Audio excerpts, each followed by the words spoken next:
अस्सलाम वालेकुम नाज़रीन, पकड़ प्रोग्राम में रिजवान भट्टू आपकी खिदमत में हाजिर है। नाज़रीन, आज हम बात करेंगे हुकूमत टीम की तरफ से किसान इत्तेहाद का जो है मुज़ाकरात का दौर शुरू हो गया है और वो मुख्तलिफ जो हैं ग्रुप हैं किसान इत्तेहाद के, उनको मुख्तलिफ जो टाइम में इनवाइट करके उनके साथ मुशावरत के साथ वो गुफ्तगू जारी है और उनके मुतालबात की हतमी जो लिस्ट बनाई जा रही है, जो मुतालबात है किसान इत्तेहाद के। तो हमारे साथ जो आज सीनियर रहनुमा मौजूद हैं मलिक जुल्फ़िकार अवान साहब, मरकज़ी सदर पाकिस्तान किसान इत्तेहाद, और साथ मौजूद हैं आमिर भट्टू साहब, मरकज़ी रहनुमा पाकिस्तान किसान इत्तेहाद। अस्सलाम वालेकुम। मैं गुफ्तगू का आगाज़ आपसे करता हूँ। आमिर भट्टू साहब, क्या आप जो मुतालबात का जो है आपका मुज़ाकरात का दौर शुरू है हुकूमती नुमाइंदों के साथ, तो आपके बेसिकल जो मुतालबात हैं वो आपके क्या हैं, वो हमारे नाज़रीन के सामने रखें। जी अस्सलाम वालेकुम जी। हमारे जो बेसिक मुतालबात हैं वो पाकिस्तान किसान इत्तेहाद के मुतालबात हैं, किसान की खुशहाली के मुतालबात हैं। जी जी। हम 24 अगस्त को यहाँ पर पुरअमन प्रोटेस्ट हमने किया था रेड जोन के अंदर, जिसमें हमें हुकूमत वक्त ने ज़िम्मेदारी दी थी कि हम आपके मुतालबात सुनते हैं, आपके साथ मुज़ाकरात करते हैं। नोटिफिकेशन भी किया था, कमेटीज़ भी की थी, और आप लोग जाएँ, जैसे सेशन स्टार्ट होता है, सैलाब का मसला हल होता है और ये अमेरिका से वज़ीर साहब वापस आ जाते हैं, तो इंशाल्लाह आप किसानों को बुला के हम आपको रिलीफ पैकेज देंगे। उसके बाद हमारे मुख्तलिफ ग्रुप्स हैं जिन्होंने एहतजाज किए यहाँ पर, और बिलाखिर गवर्नमेंट ने तमाम किसानों को बुला लिया यहाँ पर कि आप आएँ, अपने मुतालबात दें, अपने दें, ताकि हम उसके ऊपर जो कर सकते हैं कंपलसेशन वो हम करें। उसके लिए फिर हम यहाँ पर इस्लामाबाद आए हैं। हमने अपने हुकूमत वक्त को जो मुतालबा पेश किया है उसमें हमारा सबसे मेन मुतालबा जो है वो है हमारे ज़रिए ट्यूबवेल्स का 5 रुपये 35 जो गवर्नमेंट ने 2014 में हमारा रेट किया था, 1 यूनिट 1 रेट, तमाम टैक्सेस निकाल कर वो रेट हमारा बहाल किया जाए। और दूसरा, गवर्नमेंट ने एक स्लैब दी है कि 300 यूनिट्स तक ये घरों के ऊपर जो है वो FPA FCA इन टैक्सेस की छूट है। तो वो हमने गवर्नमेंट से मुतालबा किया है कि हमारा जो घरों का जो बिल्स हैं इसका 500 यूनिट की स्लैब कर दी जाए और इसके ऊपर तमाम FPA FCA निकाल कर 1 यूनिट 1 रेट कर दिया जाए, ताकि और वो 10 रुपये तक हो, ताकि हमारे किसानों को कुछ रिलीफ मिल सके। क्योंकि हमारे जो किसान हैं इनके 2 तरह के बिल्स हैं घरों के, हमारे हैवान भी हैं, उनको भी पानी हमने पिलाना है, बकरियों को, भैंसों को, और हमारे बच्चे और घर भी हैं, उनको भी पिलाना है। तो ये डबल बिल्स और ऊपर से ये टैक्सेस, तो ये हमारी पसली से बाहर हो गया है।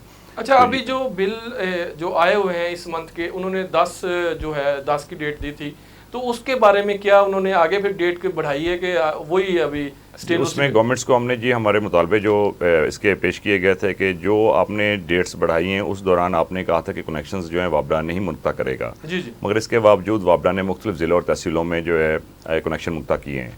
वो हमने आज रिक्वेस्ट किया कि हमारे वो कनेक्शन फ़ौरन चालू किए जाएँ। जो कनेक्शन हमारे PDC हैं 2014 से लेकर 2022 तक, उनकी आरसो फीस ख़त्म करके उनको फ़ौरन चालू किया जाए। ठीक। मलिक जुल्फ़िकार अवान साहब, जिस तरह अभी खाद का रेट और DAP जो है यूरिया, तो इसके बारे में आपकी क्या गुफ्तगू हुई और आपने इनका रेट जो है क्या मुकर्रर करने की तजवीज़ दी है आपके ग्रुप ने? जी बिस्मिल्लाहिर्रहमानिर्रहीम। सबसे पहले तो आपका बेहद मशकूर हूँ कि आप हमेशा की तरह फिर हमारी किसानों की आवाज़ बने। देखिए, हमने इस हुकूमत का पहले शुक्रिया अदा किया है कि जब इनकी हुकूमत थी पंजाब और मरकज़ में, तो उस वक्त इन्होंने हमें ये रिलीफ पैकेज दिया था, जिसमें DAP 2400 की करके दी थी और यूरिया 1250 की, और बिजली का रेट 535 रुपये करके दिया था।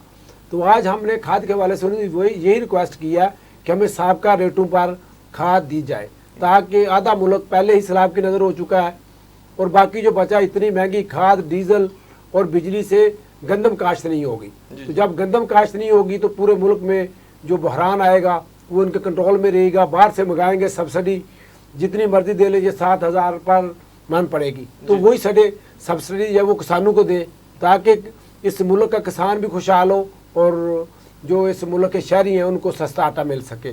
दूसरी तरफ जो मुतालबात थे उनमें हमने सोलर का किया। देखें, पूरी गर्मियों में बिजली नहीं आती, तो ताकि सोलर के ट्यूबवेल लगाए जाएं, गर्मियों में जो शॉर्टफॉल है ये पूरा हो सके, तो उस पर भी बड़ी पॉजिटिव बात हुई है। तो जो बकाया जाता है उसकी भी बड़ी तफसील से बात हुई है। तो उन्होंने वादा किया, अभी मीटिंगें जारी हैं, सारा वो फाइनेंस सेक्रेटरी होगा उसमें, और जो इनके मुतलका महकमे हैं वो अपना जमा तफरीक करेंगे।